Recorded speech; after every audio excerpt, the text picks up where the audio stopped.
A71. So, అయితే ఇప్పుడు ఇక్కడ 2 వెర్షన్‌లు ఉన్నాయి. ఒక వెర్షన్ తెలుగుదేశం వెర్షన్ ఏందంటే, వలంనేని వంశీ ఈ సత్యవర్ధన్‌ని కంప్లెయింట్ ఎవరిచ్చారో అతన్ని హైదరాబాద్‌లో జాబ్ చేసుకుంటుంటే అతన్ని కిడ్నాప్ చేసి తీసుకెళ్ళి వైజాగ్‌లో పెట్టుకొని 3 రోజుల పాటు అతన్ని కొట్టి, బెదిరించి, అతనికి కొంత డబ్బులిచ్చి అతని దగ్గర ఒక వీడియో రికార్డ్ చేశారు. అదేంటంటే, ఈ కేసు అసలు నాకు సంబంధం లేదు. నేను ఆ రోజు లేను. ఎవరొచ్చారో కూడా నాకు తెలీదు.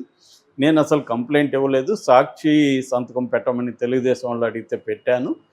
అంత తప్ప నాకు తెలీదని రికార్డ్ చేయించారు. దాని తర్వాత కోర్టులో కూడా తీసుకెళ్ళి కోర్టులో కూడా ప్రొడ్యూస్ చేశారు. జస్టిస్ హిమబిందు జడ్జి గారి ముందు అతను వాంగ్మూలం కూడా ఇచ్చాడు. సో ఇది వైసీపీ వాళ్ళు చెప్పేది. అందుకని వల్లభనేని వంశీ ప్లస్ ఇంకొక ముగ్గురు మీద కిడ్నాప్ కేసు పెట్టారు. కిడ్నాప్ ఇతను దళితుడు కాబట్టి దళితుడిని ఎస్సీ కాబట్టి ఎస్సీని దూషించారని చెప్పి ఎస్సీ అట్రాసిటీస్ ప్రివెన్షన్ యాక్ట్ అది కూడా పెట్టారు. అట్లాగే కిడ్నాప్ ఇవన్నీ పెట్టారు. సో ఇవన్నీ కూడా నాన్ బెయిలబుల్ సెక్షన్స్ ఉన్నాయి కాబట్టి ఆయన బెయిల్ కూడా రాదు. మామూలుగా గవర్నమెంట్లు ఏ గవర్నమెంట్లు ఉన్నా మ్యాక్సిమం నాన్ బెయిలబుల్ సెక్షన్లు పెట్టడానికి ట్రై చేస్తారు. సో అలాగే వంశీ మీద కూడా నాన్ బెయిలబుల్ సెక్షన్ పెట్టారు. ఇప్పుడు అతను కిడ్నాప్ కేసులో A1గా అతన్ని చేర్చారు. సో వీళ్ళు ఏమంటున్నారు వైసీపీలో, అసలు మేము కిడ్నాప్ చేయలేదు, ఏం చేయలేదు, అతను ఇప్పుడు అతను ఇలాగ మారిపోయి చెప్పడం వల్ల కేసే ఉండదు కాబట్టి దాన్ని నన్ను ఇరికించారు. అందుకే సత్యవర్ధన్ మీద కూడా మళ్ళీ కేసు పెట్టారు. సత్యవర్ధన్ మీద రమాదేవి అని ఒక తెలుగుదేశం నాయకురాలు ఒక కంప్లైంట్ ఇచ్చింది. అదేంటంటే, ఆయన మమ్మల్ని డబ్బులు అడిగాడు, వైసీపీ వాళ్ళు 5 లక్షలు ఇస్తున్నారు, మీరు ఎక్కువ ఇస్తే నేను వాళ్ళ తరపున సాక్షి కోర్టులో అఫిడవిట్ అయ్యాను, మీరు కానీ ఇకపోతే నేను వెళ్ళి కేసును విత్డ్రా చేసుకుంటాను మమ్మల్ని ఇచ్చేశాడు. సో అని అతని మీద పెట్టారు. సో ఇప్పుడు అతను పోలీసుల అధీనంలో ఉండారని వైసీపీ ఆరోపిస్తుంది. సత్యవర్ధన్ మీద ఇంకొంతమంది మీద కూడా కేసు పెట్టారు. అంటే ఇక్కడ మనకు మామూలుగా జనాలకు వచ్చే డౌట్లు ఏంటంటే, సత్యవర్ధన్ని కిడ్నాప్ చేసిన సత్యవర్ధన్ ఎందుకు కోర్టులో చెప్పట్లేదు, కోర్టులో ఎందుకు చెప్పలేదు, దానికి కారణాలు మేబీ భయపడి ఉండొచ్చు, లేదా డబ్బులు తీసుకున్నప్పుడు చెప్పు, ఈ 2 కూడా జరిగి ఉండొచ్చు. అదొక పాజిబుల్. ఇది రెండోది, అసలు ఈ కేసు పెట్టడమే సత్యవర్ధన్ నిజంగానే ఆ రోజు జనాలు ఆ గందరగోళంలో ఎవరు వచ్చారో ఎవరు అలా అతనికి తెలియకపోవచ్చు. సో కేసు పెట్టించాలి కాబట్టి ఎవరి దగ్గర పెట్టించి ఉండొచ్చు. ఇప్పుడు అతను చెప్పేదాని ప్రకారం నా కేసు ఉంటే నాకు అనవసరంగా నా జాబ్కి ఇబ్బంది కాబట్టి నేను కేసు ఇది నాకెందుకు, అప్పుడెప్పుడో పనిచేశాడు వచ్చేసాడు, అబ్బాయి ఏమి హార్డ్ కోర్ తెలుగుదేశం కార్యకర్త కాదు. సో అనేది ఆ అబ్బాయి పాయింట్ ఆఫ్ వ్యూ. సో ఇది ఇప్పుడు ఏంటంటే, ప్రతిదీ ఆంధ్రప్రదేశ్లో రాజకీయం ఏ విషయానైనా వాళ్ళు పొలిటికల్గా 2 ఎక్స్ట్రీమ్ దీంట్లో చీలిపోయి కొట్టుకుంటుంటారు కాబట్టి ఇది కూడా అలా అయిపోయింది. అంటే బేసిక్గా మనకు అర్థమైంది ఏమంటే, ఏ ప్రభుత్వం ఉన్నా ప్రత్యర్థుల్ని రాజకీయంగా చంపాలి కాబట్టి వాళ్ళ మీద కేసులు పెట్టడం, వాళ్ళ ఆర్థిక మూలాల్ని దెబ్బతీయడం, ఈ 2 ప్రధానంగా ఉంటాయన్నమాట. అట్లాగే గతంలో వాళ్ళకి సపోర్ట్ చేసిన అధికారుల్ని వేధింపులకు గురి చేయడం. గతంలో అయితే వేధింపులు ఎలా ఉండేవో అధికారుల కంటే, వాళ్ళ ఉద్యోగాలు లేకుండా చేయడం, లేకపోతే ఏదో అనామక పోస్టులో వేసేయడం అనేది జనరల్గా జరిగేది. ఇప్పుడు ఏం చేస్తున్నారు, వాళ్ళ మీద కూడా కేసులు పెట్టి వాళ్ళని కూడా ఇది చేస్తున్నారు. అప్పుడు గతంలో ఇది తక్కువ ఉండేది, ఏదో జగన్ అవినీతి కేసులు ఇలాంటి వాళ్ళల్లోనే అధికారులు ఉండేవాళ్ళు. కానీ ఇప్పుడు జగన్ వచ్చిన తర్వాత ఐబి వెంకటేశ్వరరావు లాంటి వాళ్ళని ఎట్లా వేధించడం మనం జగన్ చూసాం. అట్లాగే ఇప్పుడు తెలుగుదేశం నీకంటే ఒక ఆకు ఎక్కువే మేము చదివాం అన్నట్టుగా వీళ్ళు ఇంకా ఎక్కువ మందిని సిస్టమేటిక్గా ఆర్గనైజ్డ్గా ఇంకా పద్ధతిగా జగన్ కంటే, అదేదో డైలాగ్ ఉండే, అతను పద్ధతిగా కొట్టాడు శ్రద్ధగా కొట్టాడని, అట్లాగే శ్రద్ధగా కొట్టే ఆలోచనలో తెలుగుదేశం వాళ్ళు స్టార్ట్ చేశారు. లోకేష్ అదే పనిలో ఉన్నాడు. లోకేష్కి ఏంటంటే, చంద్రబాబు మామూలుగా ఈ కైండ్ ఆఫ్ రెవెంజ్లు తీర్చుకోవడంలో చంద్రబాబు మిగతా వాళ్ళతో పోలిస్తే చాలా చాలా తక్కువ. ఆయన ఏంటంటే వచ్చినాక గవర్నెన్సు, పబ్లిసిటీ, తర్వాత సంక్షేమం అనేది చంద్రబాబు జనరల్గా లాస్ట్లో ఉంటుంది. అంటే జైలుకి వెళ్ళాలి, ఇబ్బందులు పడాలి, ఇవన్నీ జరుగుతాయి.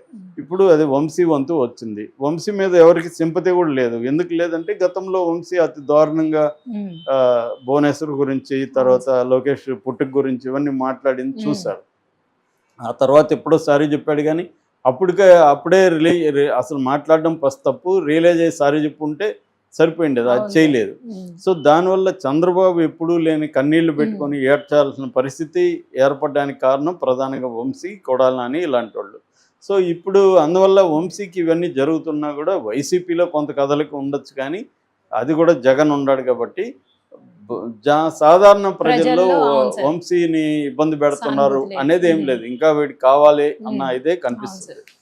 అది స్వయంకృత అపరాధం. ఎందుకంటే వీళ్ళు ఎల్లకాలం మనమే అధికారంలో ఉంటాం అన్నట్టుగా రెచ్చిపోతూ మాట్లాడే కల్చర్ ఈ మధ్య బాగా పెరిగింది. వ్యక్తిగతమైన దాడులు చేయడం. దూషణ. ఇప్పుడు కూడా అవును సార్. వంశీ భార్యను, పంకశ్రీ ఆమెను అలాగే మాట్లాడుతుంది తెలుగుదేశం వాళ్ళు. ఆమె కూడా మొన్న అదే మాట్లాడింది. కానీ ఆమె మీద కూడా సింపతి లేదు. ఎందుకంటే ఆమె భర్తని ఎందుకు కంట్రోల్ చేయలేదు, అప్పుడు ఒక స్త్రీని మాట్లాడుతుంటే నువ్వెందుకు అనలేదు అనేది ఉంది. ఇక్కడ ఏంటంటే ఎవరికి తేడా లేదు. అధికారంలో ఉన్నప్పుడు ప్రతిపక్షాలని వీళ్ళు ఇబ్బంది పెడతారు తప్ప వ్యక్తిగతంగా మాట్లాడడంలో తెలుగుదేశానికి, వైసీపీకి ఏ రకంగా తేడా లేదు. పవన్ కళ్యాణ్ బ్యాచ్ అయితే ఇంకా ఎక్స్ట్రీమ్ వాళ్ళు దాడులు కూడా చేసే బ్యాచ్. ఎందుకంటే లంపెన్ యూత్ ఉంటారు పవన్ కళ్యాణ్ దీంట్లో. సో అంటే ఓవరాల్గా రాజకీయాలన్నీ అధమ స్థాయిలో నడుస్తున్నాయి కాబట్టి ఇదా నడుస్తుంది. ఇప్పుడు వంశీ పరిస్థితి ఏంటి? వంశీ బెయిల్కి అప్లై చేశాడు. బెయిల్ అతనికి రావడం వెరీ డిఫికల్ట్ థింగ్. గురువారానికి పోస్ట్పోన్ చేశారు, కానీ బెయిల్ అయితే రాదనేది సర్కిల్లో వినిపిస్తున్న మాట. అందుకనే పోలీసులు కస్టడీకి అడిగారు. కస్టడీ పిటిషన్ కూడా విచారణ వాయిదా వేశారు, కానీ కస్టడీకి ఇచ్చే అవకాశం ఉంది. కస్టడీకి అడగడానికి గ్రౌండ్స్ ఏంటంటే మేము దీన్ని సీన్ రికన్స్ట్రక్ట్ చేయాలి, క్రైమ్ని రికన్స్ట్రక్షన్ అంటారు కదా, రికన్స్ట్రక్ట్ చేయాలనేది అంటున్నారు. కానీ వంశీ ఆర్గ్యుమెంట్ ఏమంటే ఆల్రెడీ సత్యవర్ధన్ వాళ్ళ దగ్గరే ఉన్నాడు, పోలీసుల దగ్గరే, మళ్ళీ సీన్ రికన్స్ట్రక్షన్ అవసరం ఉంది అనేది అతను ఆర్గ్యుమెంట్. మరి ఎవరి ఆర్గ్యుమెంట్ని ఏం చేస్తారని చూడాలి. సో రెండోది ఎస్సీ ఎస్టీ కోర్టులో కూడా సెల్ఫ్ అఫిడవిట్ వేశాడు, ఈ కేసుకు నాకు సంబంధం లేదు, నేను కిడ్నాప్ చేయలేదని. ఈ లోపల ఇద్దరు వీడియోలు కూడా రిలీజ్ చేసుకున్నారు. ఆ వీడియోల్లో కూడా ఒకరి మీద ఒకరు చేసుకోవడం, తర్వాత అతను ఇచ్చిన అఫిడవిట్ని, సత్యవర్ధన్ ఇచ్చిన అఫిడవిట్ని వీళ్ళు రిలీజ్ చేయడం, పోలీసులు సత్యవర్ధన్ తీసుకెళ్తా ఉండే వీడియో వీళ్ళు రిలీజ్ చేస్తే సత్యవర్ధన్ వంశీ లిఫ్ట్లో ఉన్న వీడియోని వీళ్ళు రిలీజ్ చేశారు.